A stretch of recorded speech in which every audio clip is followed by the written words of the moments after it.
Ibu bapak, rekan-rekan muda dan adik-adikku yang terkasih, jumpa lagi bersama dengan saya Romo Rafi Uran CSSR dalam renungan hari Sabtu pekan keempat masa Prapaskah. Mari kita awali permenungan ini dengan tanda kemenangan Kristus. Dalam nama Bapa dan Putra dan Roh Kudus. Amin. Tuhan bersamamu dan bersama rohmu. Inilah Injil suci menurut Yohanes. Dimuliakanlah Tuhan.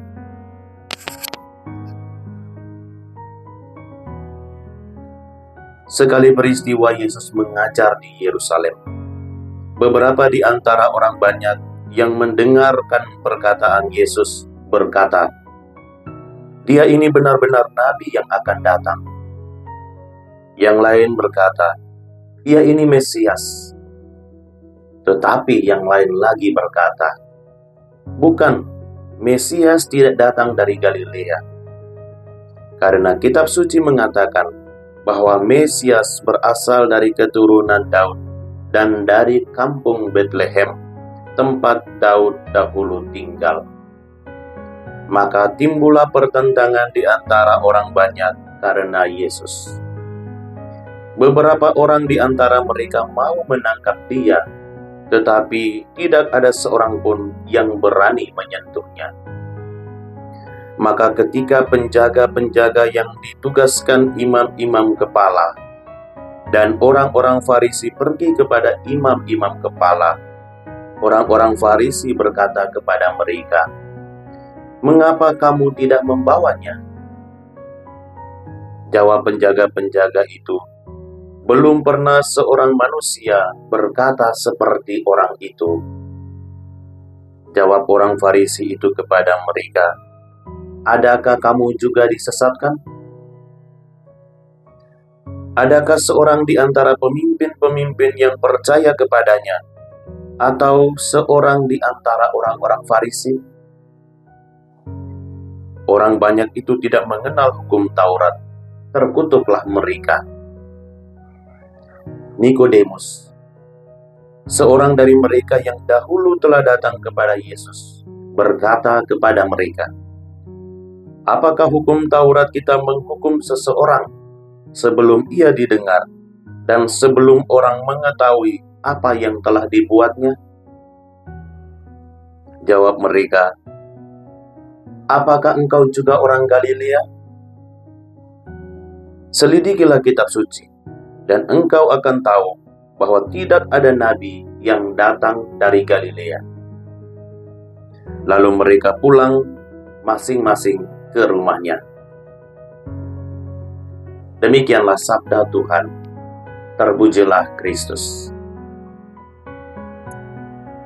Ibu bapak, rekan-rekan muda dan adik-adikku yang terkasih dalam Tuhan kita Yesus Kristus, bacaan Injil yang kita dengarkan hari ini menceritakan tentang banyak orang yang meragukan kemesiasan Yesus dan meragukan asal-usul Yesus sendiri. Selain itu, disampaikan juga siapa-siapa saja yang meragukan dan siapa-siapa saja yang mengakui atau mulai mengakui Yesus adalah Mesias. Yesus telah menyatakan di depan umum bahwa dia adalah sumber air, bahwa dia adalah kudus. Dialah yang dapat memuaskan segala keperluan mereka. Yesus berani menyampaikan ini di depan umum tanpa takut sedikit pun. Ia berkata, "Terang itu bercahaya di dalam kegelapan, dan kegelapan itu tidak menguasainya." Berdasarkan kata-kata Yesus ini, ada dua tanggapan rakyat. Pertama, mereka yang ditarik padanya dapat menerima perkataannya dengan baik. Mereka mengerti bahwa dia ini benar-benar nabi yang akan datang. Sedangkan yang kedua, mereka yang tidak tertarik, tidak mau mengakui dia sebagai Mesias. Banyak orang kemudian mengikuti Yesus, menikmati mujizatnya dan mendengarkan ajaran-ajarannya. Namun mereka juga masih terus bertanya, siapakah dia sebenarnya? Dalam Injil hari ini, dikisahkan bahwa kehadiran Yesus mendapat beragam respons dari kalangan umat. Misalnya respons pertama, ada yang mulai meyakini dia adalah Mesias. Respons kedua, ada yang masih ragu karena salah menduga tempat kelahirannya di Galilea. Ketiga, mereka yang berdiskusi dan berdebat tentang dia sendiri, tentang Yesus sendiri.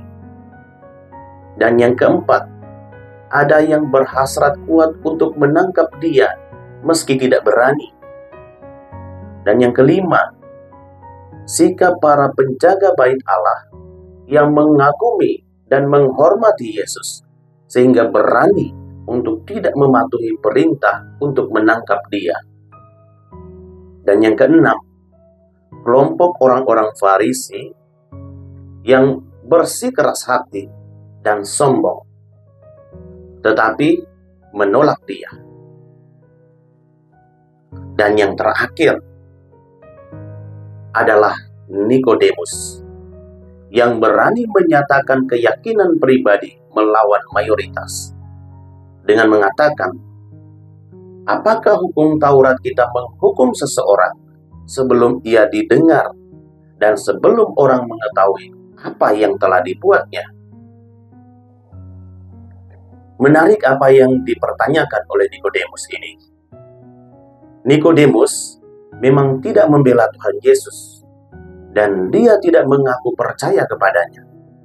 Dia hanya mengemukakan satu masalah, yaitu prosedur yang ia anggap kurang tepat. Tampaknya dia terbuka pada Yesus, tetapi sikap hatinya belum menunjukkan itu. Dengan demikian, Nikodemus mewakili setiap pemimpin yang tidak siap melawan Yesus. Secara tidak langsung, Nikodemus menuduh mereka orang-orang Farisi ini karena mereka melanggar prosedur. Mereka mencoba menghakimi Yesus tanpa harus mengadakan klarifikasi dengan Yesus sendiri. Penghakiman demikian hanya akan menimbulkan persoalan, karena apa yang dituduhkan kepada Yesus belum tentu benar. Ibu, bapak, rekan-rekan muda, dan adik-adikku yang terkasih dalam Kristus, ini juga yang sering kita alami dalam keseharian kita. Kita sering mendapatkan dan bahkan melakukan penghakiman tanpa klarifikasi. Mudah untuk menghakimi dan mendapatkan penghakiman tanpa memahami dengan jelas duduk persoalannya. Sehingga penghakiman itu sering salah. Sabda Tuhan hari ini mengingatkan kita supaya jangan cepat menghakimi sesama dengan hanya melihat bagian luarnya saja.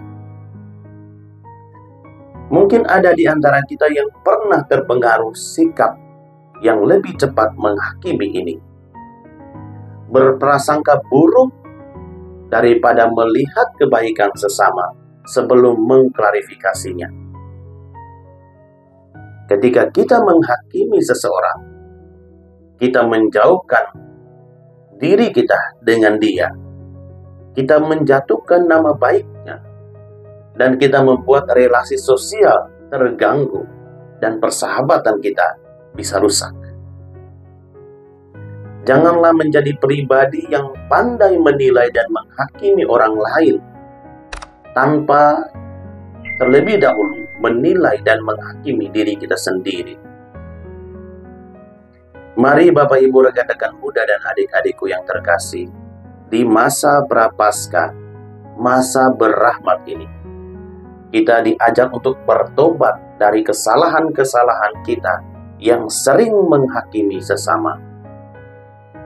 Jadilah sesama yang baik dan membangun. Kita juga diingatkan untuk lebih melihat hal-hal positif, hal-hal baik di dalam diri sesama kita, daripada melihat kekurangannya. Tuhan memberkati kita semua. Amin.